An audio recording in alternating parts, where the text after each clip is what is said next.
सूरज जी के रोट व्रत की कहानी। एक गांव में माँ और बेटी रहती थी। दोनों सूरज का व्रत रखती थी। एक बार सूरज जी के व्रत के दिन माँ पानी भरने गई तो बेटी को 2 रोट बनाने के लिए कह कर गई। एक बड़ा रोट माँ का तथा छोटा रोट बेटी के लिए था, क्योंकि इस व्रत में रोट पूरा खाना चाहिए और झूठा नहीं बचना चाहिए, और एक रोटी ही खाते हैं। इस दिन बिना नमक मिलाए रोट बनाते हैं। लड़की माँ का रोट बना रही थी कि सूरज जी एक साधु बाबा के भेष में भिक्षा मांगने आए। लड़की ने कहा, यह रोट तो माँ का है, आप बैठो, अभी मेरा रोट बनेगा तब ले लेना। बाबा ने कहा, देना है तो अभी ही दो, नहीं तो मैं जा रहा हूँ। लड़की ने माँ के रोट से एक टुकड़ा तोड़कर बाबा को दे दिया। जब माँ वापस आई तो रोट का टुकड़ा टूटा हुआ देखकर नाराज हुई और कहा, धिये बाई धिये दे, रोटा माइली कोर दे, मारो दे पण सारो दे। माँ अपनी बेटी को मारने लगी। बेटी मार से बचने के लिए वहां से भागकर जंगल में चली गई और बड़ के पेड़ पर चढ़कर बैठ गई।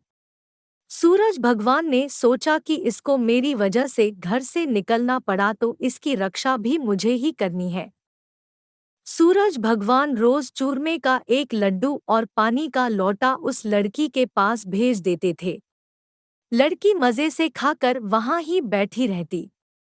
एक दिन एक राजा शिकार खेलता हुआ उधर से जा रहा था। राजा थक जाता है और वहां पर विश्राम के लिए उस बड़ के पेड़ के नीचे रुक जाता है। उसके साथ आए नाई से कहा कि थोड़ा पानी मिल जाता तो प्राण बच जाते, प्यास से जान निकली जा रही है। ये सुनकर उस लड़की ने अपने लोटे में से चुल्लू भर पानी डाल दिया।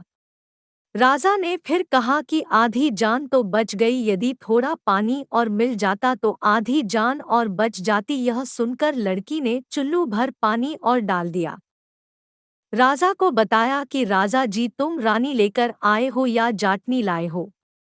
जाटो जैसा रोट बनाया आप खाओगे तो आपका पेट दर्द होने लगेगा, और रानी खाएगी तो राजकुमार का पेट दर्द होगा। राजा की रानी ने बात सुन ली और रोट को कटोरी के नीचे छुपा दिया और मन में ही सूरज भगवान से सहायता करने के लिए विनती करने लगी। जब राजा आया और उसने पूछा कि कटोरी के नीचे क्या है, फिर राजा ने स्वयं ही कटोरा उठाया तो उसके नीचे से सोने का सिक्का निकला। राजा ने कहा, बोदे से पीहर वाले ऐसे बिदरी भेजते हैं क्या?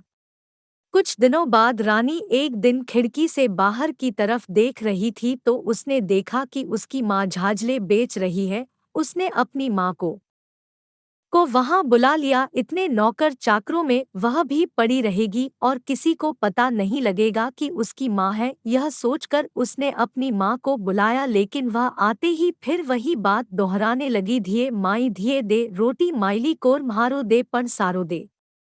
यह सुनकर रानी ने सोचा कि ऐसे तो सबको पता चल जाएगा कि यह मेरी माँ है, तो देवरानी और जेठानी सब मेरी हंसी उड़ाएंगी। उसने माँ को एक कोठी में बंद कर दिया और उसके ताला लगा दिया। राजा के आते ही रानी की देवरानी और जेठानी ने कहा कि आप रानी लाए हो या डाकन भूतनी? आज एक औरत महल में घुसी और बाहर ही नहीं निकली। रानी ने सुन लिया और सूरज भगवान से प्रार्थना करने लगी कि हे भगवान, इस विपत्ति से तुम ही बचाओ। राजा ने आते ही कोठे की चाबी मांगी। रानी ने दे दी। जब राजा ने कोठा भी खोला तो उसमें से सोने की मूर्ति मिली। राजा ने रानी से पूछा कि यह मूर्ति कहाँ से आई? तो रानी ने कहा, मेरे बोदे से पीहर की बिदरी है, अर्थात गरीब पीहर की भेंट है। रानी का कि तुम्हारा गरीब पीहर ऐसे भगवान, इस विपत्ति से तुम ही बचाओ। राजा ने आते ही कोठे की चाबी मांगी। रानी ने दे दी। जब राजा ने कोठा भी खोला तो उसमें से सोने की मूर्ति मिली। राजा ने रानी से पूछा कि यह मूर्ति कहाँ से आई? तो रानी ने कहा, मेरे बोदे से पीहर की बिदरी है,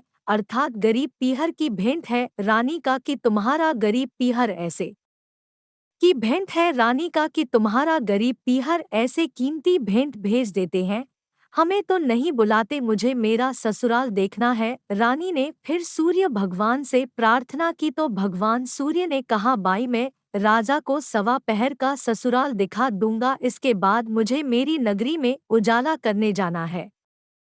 सूर्य भगवान भाई बनकर बुलाने आ गए। रानी ने मुश्किल से ही किसी प्रकार राजा को मनाया। सूरज भगवान ने बहुत गहना कपड़ा देकर राजा रानी को विदा किया। आते समय आगे जाकर राजा बोला, मैं तो मेरी धोती और एक पाँव की जूती भूल आया हूँ, नाई तुम जाकर लेकर आओ। रानी ने कहा कि मेरे पीहर से इतना नया कपड़ा मिला है, उस पुरानी धोती को खो जाने दो। रानी को डर था कि सूरज भगवान द्वारा बनाई गई काल्पनिक माया नगरी अब समाप्त हो चुकी होगी। नाई अगर वापस वहां जाएगा तो मेरा भेद खुल जाएगा। राजा को रानी पर संदेह हो गया था, इसलिए वह उस भेद का पता लगाना चाहता था। उसने नाई को भेज दिया। वापस जाकर नाई देखा कि वहां तो केवल जंगल ही है। जहां चूरमा बाटी बनाया था वहां पर जगरे की राख उड़ रही थी। दूर दूर तक वहां पर ना कोई महल दिखाई दे रहा था, ना ही कोई बाग बगीचा और ना ही कोई मनुष्य।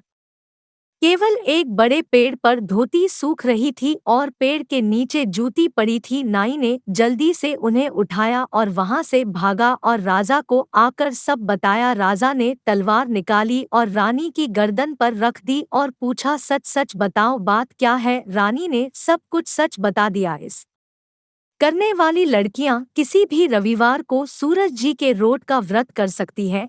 इसके लिए एक पाटे पर जल भरकर लौटा रखे, उस पर रोली से सांठिया बनाए। रसोई बनाने के लिए एक कलश, जल भरे कच्चे सूत का 8 तार का 8 गांठ का डोरा, 8 गेहूं के दाने हाथ में लेकर कहानी सुने। उसके बाद कलश के जल से बिना नमक के रसोई बनाएं और एक रोटा बीच में छेद वाला और एक रोटा बिना छेद वाला बनाएं और सूरज भगवान के भोग लगाएं।